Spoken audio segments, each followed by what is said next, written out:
Alrighty, so as I warned you, because we missed class, and this is a big topic, I'm going to record a video that's not quite, definitely longer than an introduction, but hopefully not quite as long as some of the lectures I've done. So this is the big one. This is about Saturday Night Live, which ran from 1975 and is still running as of 2025. So it's 50 years and probably going to go quite a bit longer. Even though this is partly opinion, an educated opinion, but still opinion, if I had to pick one institution or one contribution to American comedy, which is silly in itself, but if I had to pick one, I would pick Saturday Night Live. Obviously, things like vaudeville, burlesque, and movies are, silent films and television are huge.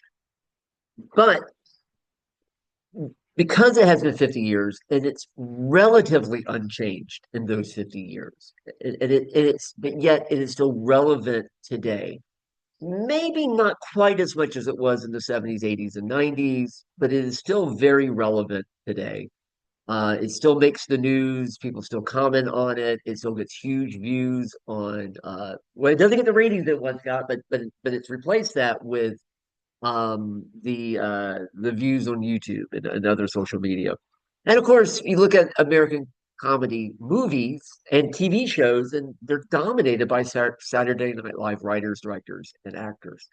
Um, and again, just this semester that I'm recording this in, I asked students, including you guys, who is your favorite comic actors and movies, and by far the number one actor was Adam Sandler, who was on Saturday Night Live from 1990 to 1995. And a lot of his comedy today, he does do a little bit of drama, but most of his comedy today is basically what he did on Saturday Night Live. So, I mean, his comedy is still relevant today. Um, so, again, I want to talk a little bit today about the show itself. Some of you may not have watched it. Like I said, even though it's still relevant today, it does skew a little bit older than it used to. Another aspect of Saturday Night Live that makes it historically significant, other than it's literally historic because it's 50 years old now. But part of that is the fact that this was really the first major comedy show to directly and purposely target young people. This was the first boomer show. The baby boomers, began around 1946, 1947. So when this came out in 1945, none of them were 30 yet because if they were born before 1946, they're not boomers. So boomers were in their 20s. Some were still in their teen years. And so this was the first show, whether we're talking movies or television, that was specifically comedy that was aimed directly at them. This was the boomer show. And of course, unlike previous comedy, which aimed more for a general audience, again, that 50s, that shift from the 50s into the 60s and early 70s was a major cultural shift as far as drugs, sex, music, fashion, attitudes, morals. And Saturday Night Live was really the first show to really reflect that. And so a lot of it seems very tame today, but it was cutting edge stuff. It directly talked about politics. Now, we have talked about things like the Smothers Brothers and a couple other shows that started to get into politics. But even those were a little bit safer than this one was, although Smothers Brothers came close. Um, but also, Smothers Brothers got canceled after 2 years because they were pushing the boundaries. This one's still going 50 years later. So I want to talk a little bit about the show itself, how it runs, and especially for those of you who maybe haven't watched it or have only watched recent shows and not know much about the older shows. Shockingly, it's pretty much the same show in many ways. And then I want to talk a tiny bit about how it's created, and then finally a bit about the history of that first season. Because the movie we're going to watch, it's called Saturday Night, and it came out this past fall, and all about it's fiction, but it is based on a lot of reality, and it's about putting on that very first episode of Saturday Night Live 50 years ago. So, okay, let's see if I can get this starting to move. So again, there's so many of the alumni of Saturday Night Live that you guys still know. Some of you may not, but most of you, well, you now know in this class, Martin Short, Steve Martin, Chris Farley. A lot of you probably know Dana Carvey and Mike Myers, Eddie Murphy, the Blues Brothers, and again, movies coming out of this like the Ghostbusters, and again Adam Sandler. Um, but again, like I keep saying, it's hard to imagine modern comedy without Saturday Night Live.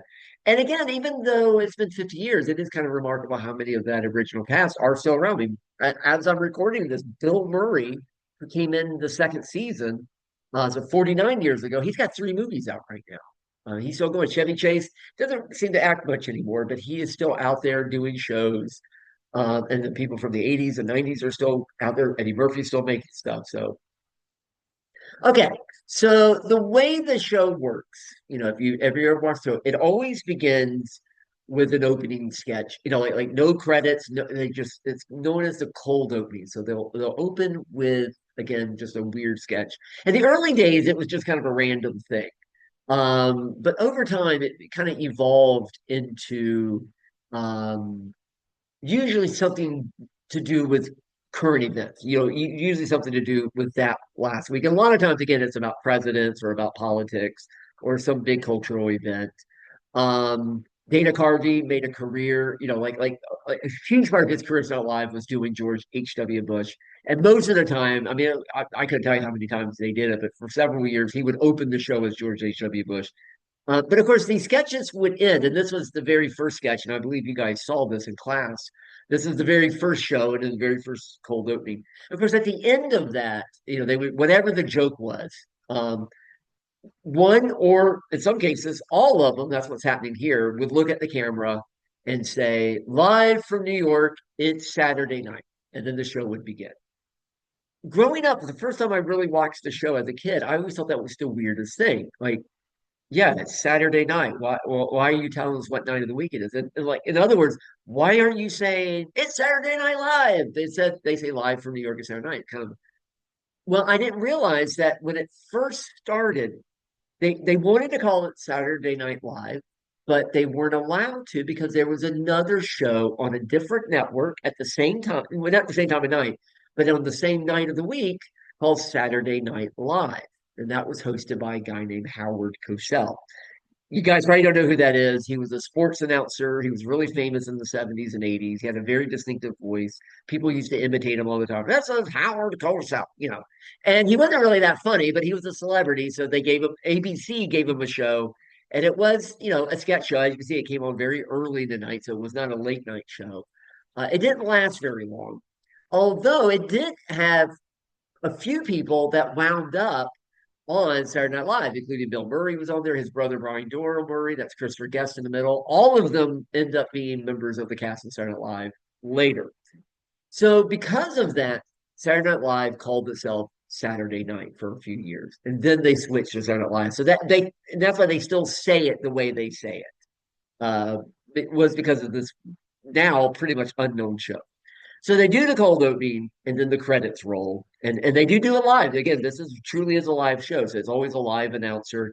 For years, it was a guy named Don Pardo that did he died a few years back, so it's a different announcer. But again, it is done live. And then whoever is the host will come out. Originally, they thought about hiring a permanent host or maybe switching it out every year. But now they switch it out every week. And it's often a comedian. But sometimes it's just a random celebrity. They've had a lot of athletes. I mean, even Donald Trump hosted it back in 2015. And they also have a lot of guests too. They'll have politicians pop on. One of those pictures I showed you earlier, you might notice Robert De Niro was in there. But again, if they're a comedian like Dave Chappelle, I thought I had some more images, sorry. He might do 10 minutes. Usually they do a couple minutes. Sometimes the part of the joy of it is watching somebody who is not a comedian try to be funny. And then they go from the monologue to a fake commercial. Unfortunately, a lot of times these will wind up on YouTube. And they're fake. They've done this again from the very first show. Sometimes they're actually quite good. I remember one a few years ago about Spirit of Halloween. And again, sometimes you can tell they're fake immediately. Other times they kind of fool you for a few minutes. This is probably one of the more famous ones, Colin Blow, the high fiber cereal. As somebody who now eats high fiber cereal, I actually think about this a lot. Shane Gillis recently did one called, couple of beers. This is the medicine he takes. He takes a couple of beers, gets him through the day. And then you go back to sketches, and they usually do another sketch, and then they go to a commercial, and then maybe do two or three sketches, and then they do their first musical act. There's always a musical act, and they do two performances. So they do one performance, And then you get to the fake news, and they were kind of the original fake news. And again, Saturday Night Live from the very beginning has always been very political and always been very opinionated. People have always complained, about, they used to not be so, they've always been political, they've always been opinionated. And there's people who've always loved it, but also disagreed with it. So 2025 is no different than it was in 1975 in that regard. The weekend update is kind of, again, a regular feature they've done from the beginning. So shows like The Daily Show and some of these, there's Colbert Report and all. I mean, they're all doing Saturday Night Live essentially. And again, there's been many, many hosts of Weekend Update. It is a good way to get famous, because people know because you use your real name, you look right at the camera. So, and again, a lot of these folks have gone on to be hosts. Seth Meyers, Jimmy Fallon. Dennis Miller had his own talk show for a long time. Tina Fey got famous doing this. Norm Macdonald. So again, this is a good way to kind of get known. Um, Another feature of Weekend Update is often bringing in one of the cast members to play a character. And usually, at least a lot of times, they start with a cast member who's not very famous yet. Bill Murray was probably the first one to do this. He came in the second season. He actually wasn't very popular, so he did a little section on the update, addressing the camera and saying, "I know I'm not funny, but I will be," and people loved it. Eddie Murphy got really well known by doing this. He was kind of a relatively unknown cast member, and then he started doing these little bits of Weekend Update. And he got really famous. And again, Adam Sandler. This is how he starts to get famous. Was doing these little bits on Weekend Update, and people. And again, it's kind of a key part of the show now. And then they go again, going back to sketches yet again. This is Chevy Chase and Richard Pryor. One more musical performance. Used to be they would be very eclectic. They would have all kinds of people, folk musicians and punk and country. They tend now, I mean, they do some country, but they tend to do whoever is the biggest artist of the day now. So the last 20 years, it's mostly just whoever is the big selling. But I have to admit, especially as I get older, I do use it a lot of times to keep up. That's why I first heard Chapel Roan. I mean, I'm actually a big fan now, but I first saw her on Saturday Night Live. And there's been some controversial moments over the years. Sinead O'Connor very famously ripped up a photo of the Pope live on the air. She wasn't supposed to do that. And sometimes people sing songs they're not supposed to sing, but it actually, people forget this is a big part of the show. And then they do a few more sketches, and then you have your good nights. Because again, it's all live, so they come out at the end and they say good night, everybody hugs. And again, it has been the same going back to the very first show. By the way, since I'm recording this in April 2025, 2 weeks ago, um, the musical guest was a country artist, and I'm not going to lie, I was not familiar with him until I saw the show. Morgan Wallen. He There's still some debate whether he did it on purpose or not, but when they did the good nights, he just kind of waved and he just walked off, like immediately walked off, and he looked like he was mad. Then he tweeted, "Going back to God's country." And some people thought he was just being a little snotty to the show. Some other people say no, he wasn't. But again, a good example of how after 50 years, something that happens in our life makes the news. People are still paying attention to what happens on this show. It still kind of matters. Okay, so that's if you've never seen it, that's kind of the show. And they do about 8 to 10 sketches all together, along with a monologue and a couple of musical performances. So that's essentially the show. The very first show was a little bit different. I'll come back to the first show because you'll see that in the movie.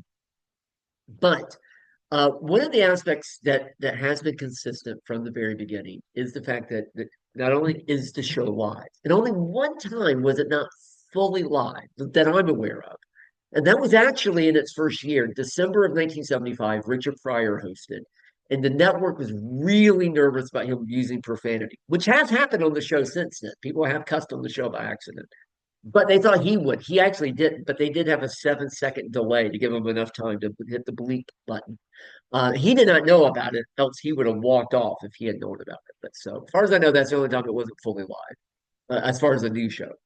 Um, so they really do it live, and they create the whole show in one week, and they're really big on this.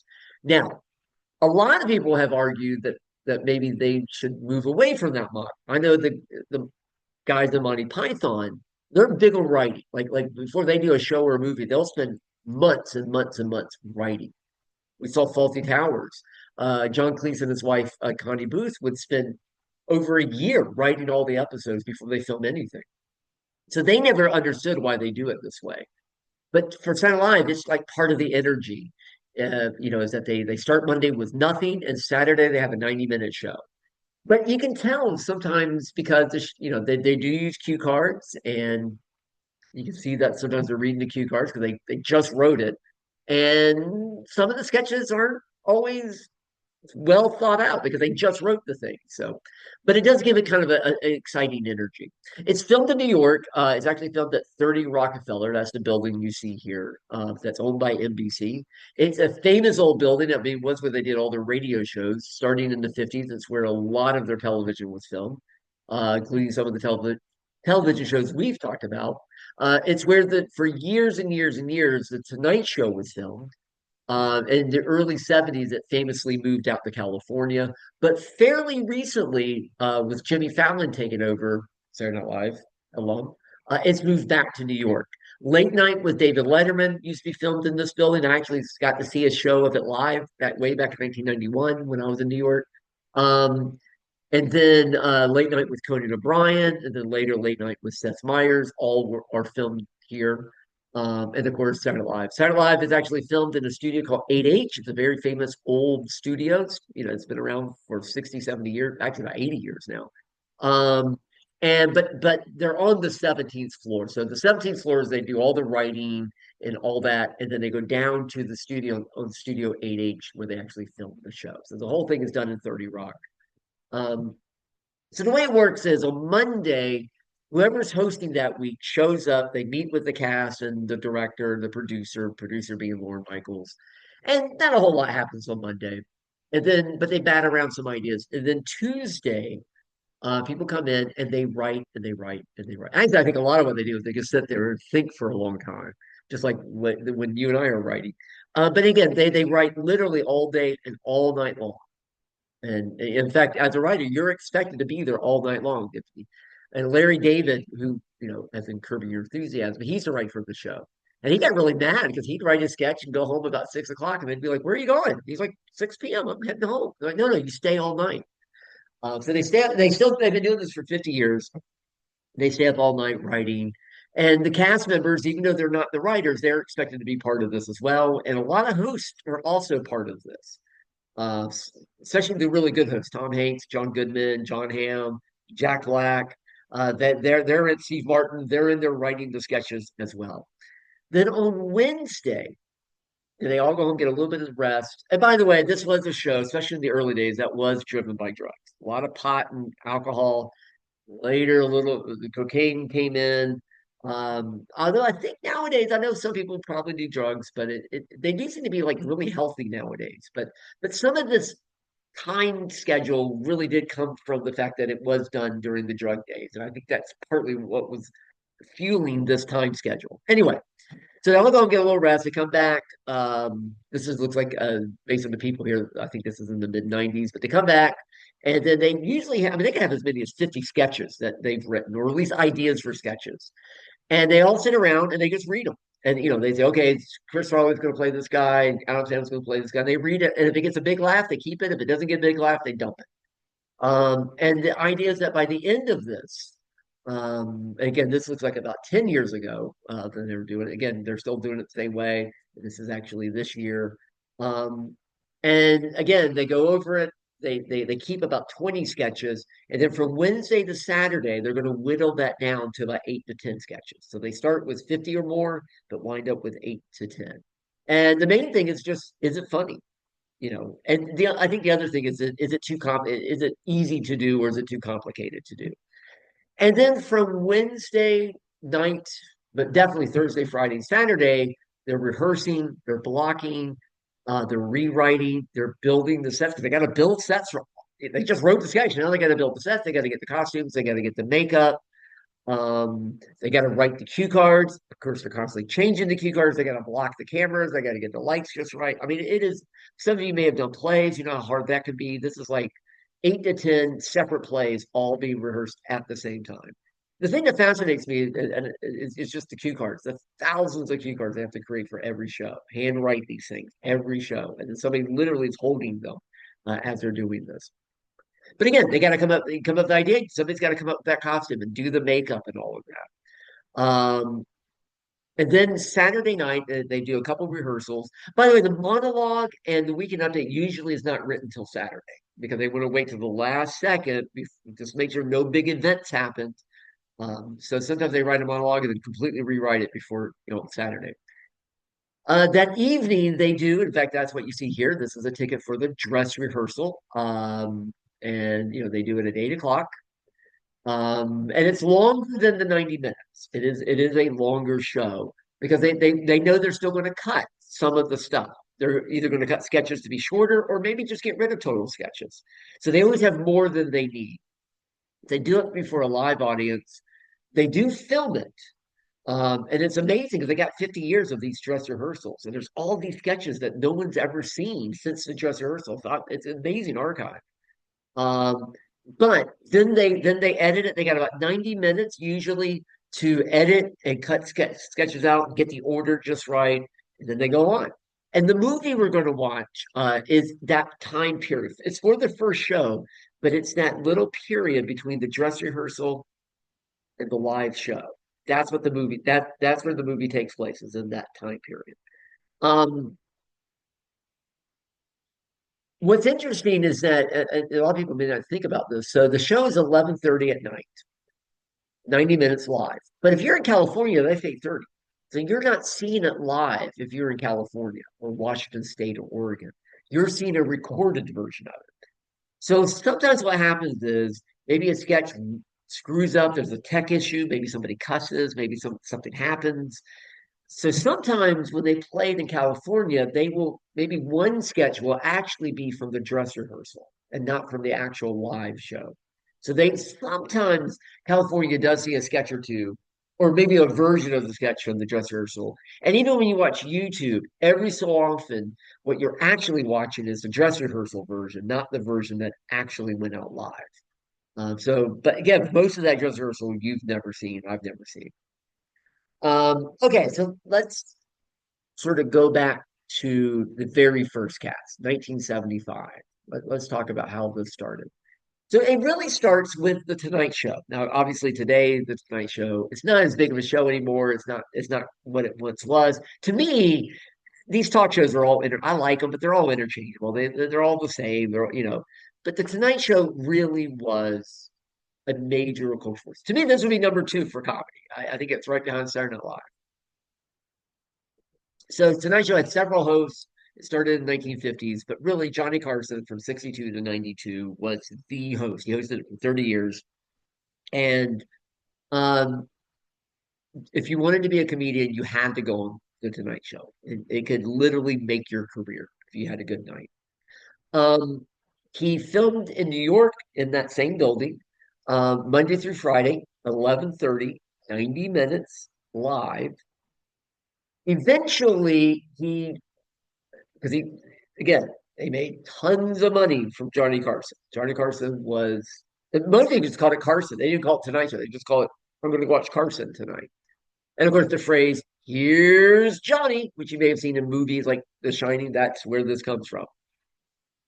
But Johnny Carson decided, because I mean, they were making so much money from him, that he decided, look, my contract's up for renewal. Um, I want to raise. And he says, look, I don't want to do 5 nights a week anymore. I'm getting a little bit older. I want to do 4 nights a week. So the way it worked was Monday through Friday, they did a new show. Saturday night at 11:30 for 90 minutes, they would show a repeat of Johnny Carson, what they call the best of Carson. So Carson said, okay, this is what you need to do. Uh, Instead, Monday nights needs to be a repeat. So I don't have to work Monday nights. And Saturday nights, just do some other show, do another comedy show. And so they had to agree to it because they did not want to lose Johnny Carson. So they agreed to that, which opened up Saturday night for Saturday Night Live. And that's why Saturday Night Live's at 11:30. That's why it's live, and that's why it is 90 minutes. Now, Carson started recording the show in the afternoon, so it wasn't live anymore. And a little bit later, it went from 90 minutes to 60 minutes. But Saturday Night Live kept the liveness, it kept the time period and the time slot. So again, we really do go right from Tonight Show to Saturday Night Live. They hired a young guy, he was not even 30 yet, named Lorne Michaels. You may notice his name all over the credits. He was Canadian. He was a TV producer and a comic. He'd done several TV specials with Lily Tomlin. He even won an listen to me, Emmy for it. And again, he was a boomer. He was young. He was, the new guy. So, they thought, well, this would be a guy to make a nice hip show because, and most people thought the thing would last a few weeks. The argument was no one's watching TV on Saturday night, especially young people. Why are we doing this? We're just trying to make Carson happy, whatever. Lorne Michaels was very influenced by Monty Python. He was also influenced by shows like The Smothers Brothers, and he wanted to do an updated version of the old 50s and the TV shows and the old vaudeville shows, but with a boomer sensibility, rock and roll, drugs, sex, politics. In other words, do those shows, but with what was then a modern sensibility. So even though he did have other people like Dick Ebersol that co-produced with him, he was really the driving force behind it. Still around. He's 80 he's 81 this year. He's still the producer of the show. He's still in charge of it. There was, and we'll come back to it, but there was 5 years where he didn't do it. But for 45 years, he has run the show. He still runs the show. He is probably going to retire soon, just because he's getting up there. And again, you may or may not know him, depending on how big of a fan you are of Saturday Night Live. But if you've ever seen the old Austin Power movies, people still do Dr. Evil. Dr. Evil is, of course, played by a Canadian named Mike Myers. So he's got the accent. But actually, Mike Myers was imitating Dana Carvey, imitating Lorne Michaels. But anyway, um, so if you've ever seen Dr. Evil, you've heard Lorne Michaels. Um, so that first season, it wasn't, they didn't know quite what they're doing. They didn't have the pattern down. And that very first show is very different from later shows. Um, but again, it very quickly became a cultural phenomenon. And by the second season, it was the hottest thing in town. So when Lorne Michaels went out, he knew some people, they auditioned others.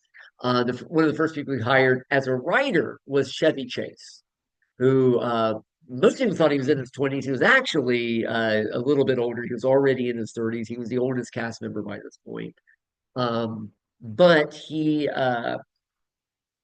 very quickly, campaigned to be a performer as well. And he would end up being, he's only on for the first season and a tiny bit of the second season. But he was the first breakout star, partly because he did the weekend update. And every week he would say, hi. In fact, the joke was, his line was, hi, I'm Chevy Chase and you're not.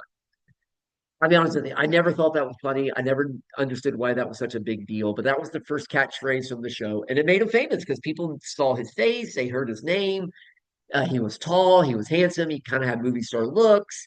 And this is not me, this is people at the time. A lot of people thought, well, he's not Jewish, he's not, he's a WASP, white Anglo-Saxon Protestant. He's got movie star looks, and so at that time that still mattered to some people. So that people networks saw him and went, he's going to be the next host of the Tonight Show. You will see that in the movie, people refer to him that.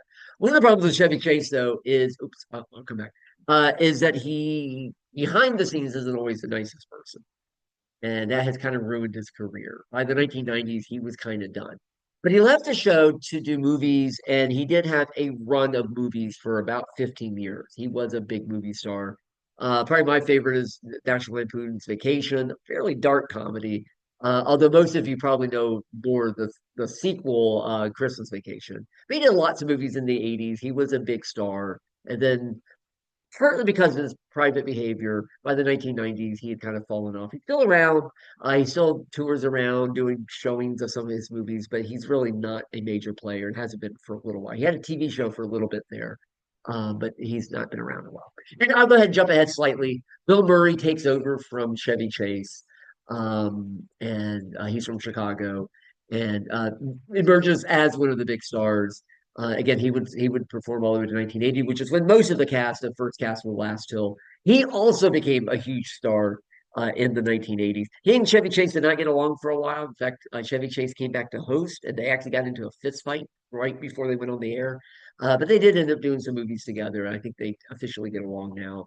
Bill Murray, as I said earlier, he's still doing stuff. He's probably most famous for Ghostbusters, but He's still doing movies 50 years later.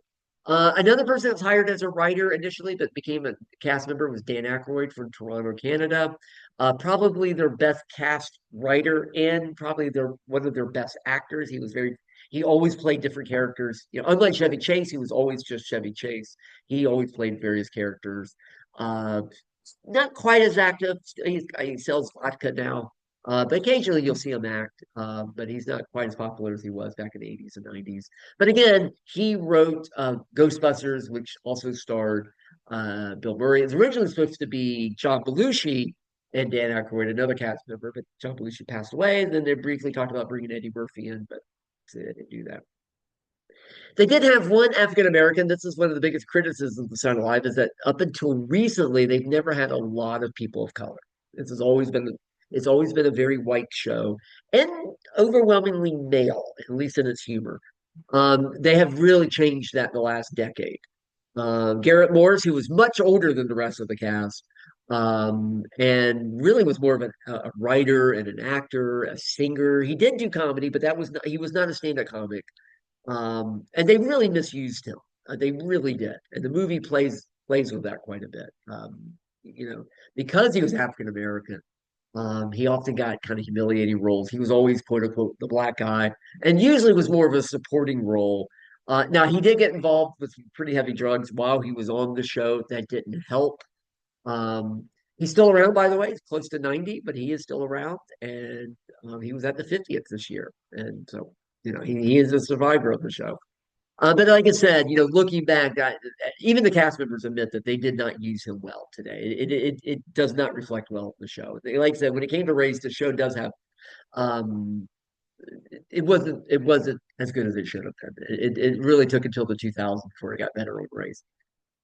The biggest star of the show, especially when Chevy Chase left, was John Belushi. Kind of a slow burn at first, although he was the first cast member to be on camera. That first sketch was John Belushi with one of the writers. Um, he was absolutely an energetic powerhouse. He kind of dominated the screen when he was on it. I'll be honest, I like John Belushi. I never thought he was the funniest guy on the show. I always thought Dan Aykroyd and Bill Murray were a lot funnier, but he definitely was the star of the show. And again, just always full of energy. And like I said, once he's on screen, it was kind of hard to look at anybody else. He also, along with Dan Aykroyd, went on to make a lot of movies. And it is kind of sad because who knows what his career would have been like. But he was one of these, other than a few rock stars, he was really one of the first celebrities to have the drug overdose. I mean, we saw Jim Morrison and Jimi Hendrix do that, but he was really the first of like the movie star, TV stars. In the 70s, there was a period people thought cocaine was safe and you could do it and you wouldn't get addicted. And they were beginning to realize this was not the case. He was a cocaine user off and on, but he got a little bit involved in heroin as well. And he did OD in 1982. Robert De Niro was with him that night. Not when he died, but he was with him that Robin Williams was with him that night. And apparently, a lot of celebrities, including both of them, very much changed their behavior after this. This is really one of those big moments in American culture was the death of John Belushi. It changed attitudes about drugs pretty quickly. This is, of course, Bill Murray and Dan Aykroyd and Jim Belushi at the funeral. So again, it's interesting. John Belushi doesn't seem to be quite as big nowadays. Even the movie doesn't talk about him that much. There used to be a time you couldn't talk about Saturday Night Live without talking about John Belushi all the time. Not as much anymore. They did have three women on the show. They're great, but they were also often underused. The biggest of them was Gilda Radner. She really, frankly, along with Belushi and Murray, one of the big stars of the show. She was like Dan Aykroyd. She was really good at playing all kinds of characters. She's also just a really fun person. She seems like the nicest person. It's hard not to like her when you see her on screen. And again, as far as I know, I've never seen anybody say anything negative about Gilda Radner. And unfortunately, she married Gene Wilder. We've seen him with Blazing Saddles, of course, Willy Wonka. But she sadly contracted cancer and died in 1989. So she hasn't been around for a while. Probably the best actor on the show, along with Dan Aykroyd, was Jane Curtin. Very funny, but more understated, much more lower key, more subtle. I was always a big fan of Jane Curtin. I mean, I still am. She's still around.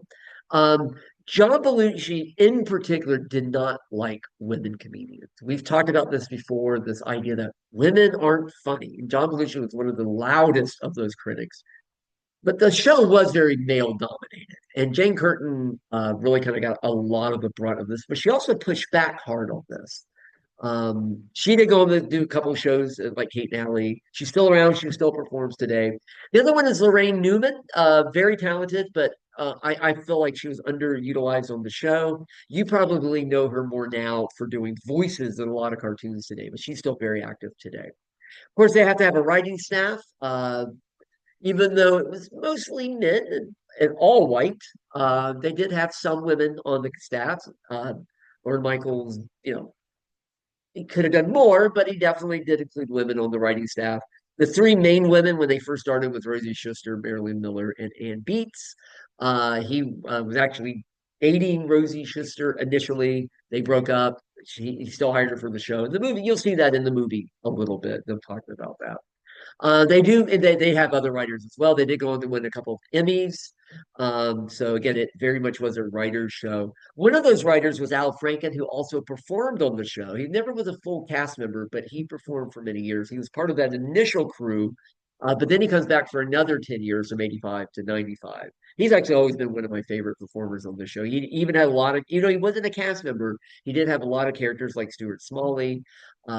This was he went on to write books about Stuart Smalley. They even made pretty lousy movie about Stuart Smalley. He's not a big hit, but he was always very political. He wrote a lot of comedy, political criticisms that were actually pretty smart. Now he's very liberal, so if you're not that's not your politics, you may not like him, but nonetheless, he was very politically astute and actually became a senator for many years. And a pretty effective senator, whether you like him or not, yet politically, but he was pretty effective. However, he did have a dark sense of humor. And during the Me Too movement, this photo of him came up where there was, I believe it's a reporter. They were on a plane coming back from a trip, a whole bunch of people. She had fallen asleep, and he just posed for this photo, being silly. He's not actually touching her, but the photo came out, and he is a U.S. senator, and it didn't look, it is inappropriate. And so there was a huge to do about this, and he resigned. And ironically, Saturday Night Live made fun of him for it.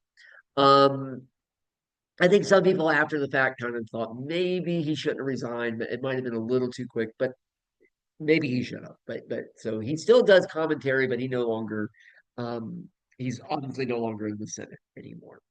Again, that first show did star George Carlin. You'll see him portrayed in the movie.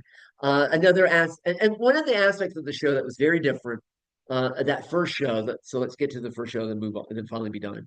Um, the first show had three monologues. George Carlin came out three separate times and did stand-up routines. So they didn't have many sketches that very first episode. Um, and it was definitely more, that first episode was more of a variety show. I think there's three musical performances, three monologues. So it took a couple of shows before it really settled down into a comedy sketch show. And again, they did think about making George Carlin a permanent host for a brief moment. It also had the Muppets, of all things. I was a big puppet kid growing up. I wanted to be a puppeteer. I always remember I started, listen to me. They used to have a local game show for elementary school kids, and every school got to be on it.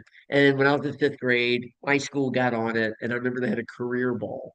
They would throw it to somebody in the audience, and you would go, doctor or nurse. Anyway, they threw it to me on camera, and I went, puppeteer. And for years, everybody I knew would just go to me, go, puppeteer. But I wanted to be a puppeteer. So I love Jim Henson and Sesame Street and the Muppet Show. And I never saw these early shows. We didn't have videos at first. So when I saw the Muppets, I was thinking these guys.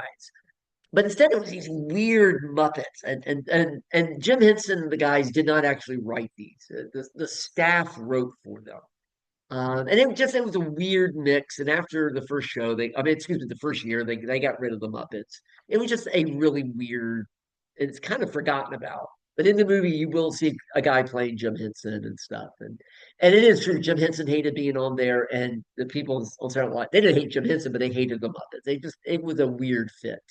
Um, I know I've mentioned Carlin, but that first year, in particular that first year, they leaned very heavily on stand-up comics like George Carlin, Lily Tomlin, a guy named Robert Klein. He's not very well known today. Richard Pryor, of course. Steve Martin became almost a cast member. We've talked about this already. But again, this was the hippest show around. These were the coolest cats in town for a while. And again, like with Steve Martin, the Blues Brothers, which was the characters that were from the show, they had some best-selling albums. They eventually made a movie of it. That was a huge hit film. But after 5 years, I mean, Chase had already left, but after 5 years, the show decided that's it, we're done. NBC can keep making it, but we're going to get out of here. That's a long time. So the cast quit, Lorne Michaels quit, the writers all quit. So they were done with the show. Now, I'm not going to go through every year. I'm just going to kind of just do a little bit because every year it was a different cast. But essentially, the early 80s, I would argue, one of its roughest periods. This is really from about 82, this photo here, but um, it was not a good show at all. Lord Michelson left. A woman took I forget, Jean Domian. I forgot how to say her name. Shoot, she did it for not even a year. They fired her. They brought in a guy named Dick Ebersol to kind of take over. He had helped create Saturday Night Live with Norman Michaels, but it just wasn't a very good show. However, a guy named Joe Piscopo, that's the guy in the blue shirt, and Eddie Murphy were the breakout stars, and they were funny. So if they were in the sketch, it was funny. If they weren't, it was rough. Um, and then they really did almost get canceled. And in 1984, Dick Ebersol decided, let's go out. If we're going to get canceled, let's go out with a bang. So he brought in a bunch of professionals, not newcomers, but people who were, you know, veterans. And the idea was we're going to hire them for 1 year and then we'll go out. And it worked. It became a huge show again. And actually, I think it's one of their best years, although it's barely ever talked about because it wasn't Lorne Michaels. So, I mean, you got Julie Louise Dreyfus from Seinfeld. You got Martin Short from Second City TV. You got Harry Shearer. You probably know him as the voices of two-thirds of the characters on The Simpsons.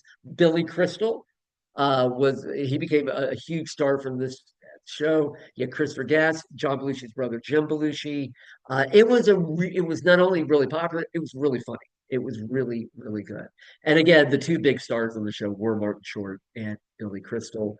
And I've already shown you a little bit of Billy Crystal doing the show. He again only 1 year. He only had 1 year contract. He was already making movies. He did it and then went on to make more movies, which you've seen one of them in this class. By the way, weird thing, you'll see him in this movie you're going to watch. He was supposed to be on the very first episode. He was supposed to just come in and do a little bit, and he got cut. He didn't get on the show. And so it's ironic that 10 years later, he's actually a cast member.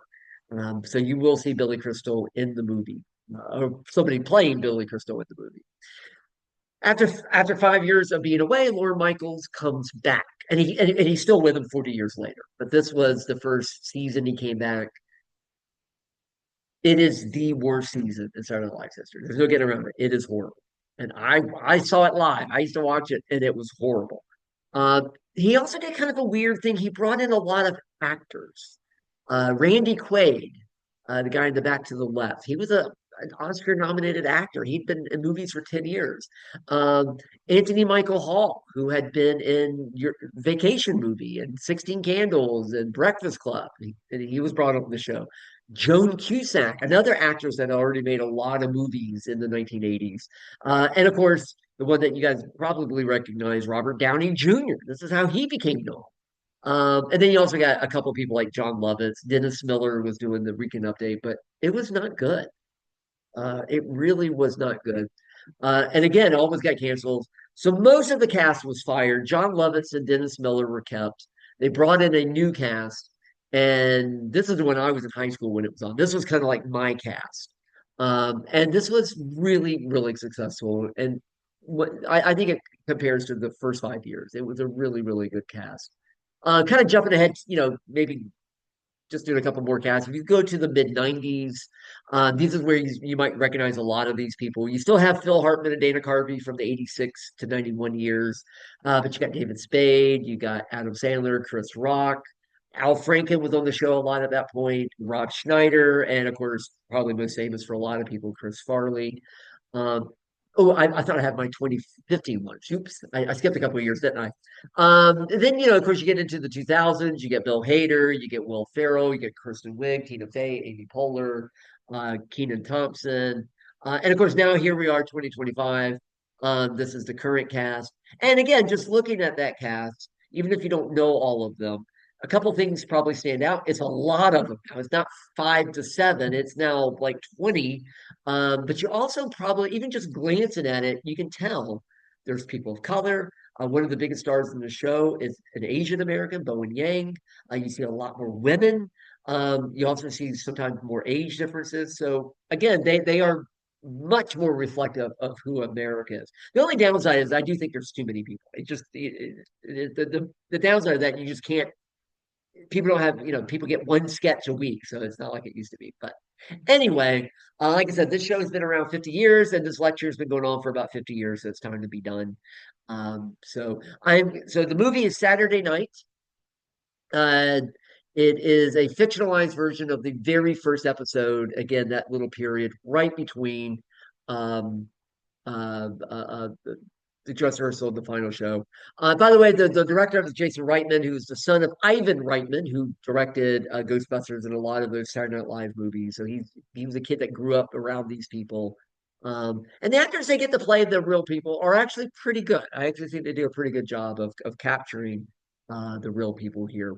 I probably will upload a season, not season, good Lord, an episode of Saturday Night Live. I'm not going to upload the first episode. It really is not good. And you're going to see a lot of it in the movie. But I think I am going to post one of those early Saturday Night Live episodes. And that might be, for some of you, maybe a little extra credit. If you missed a movie, which I think almost everybody's missed at least one movie, you can watch an episode of Saturday Night Live. Because it is about 90 minutes and maybe do an additional discussion to get a little bit of extra credit to make up for a missed movie. All right. Thank you guys. I know that went on forever, but now you are all experts on Saturday Night Live. And I will see you guys in class.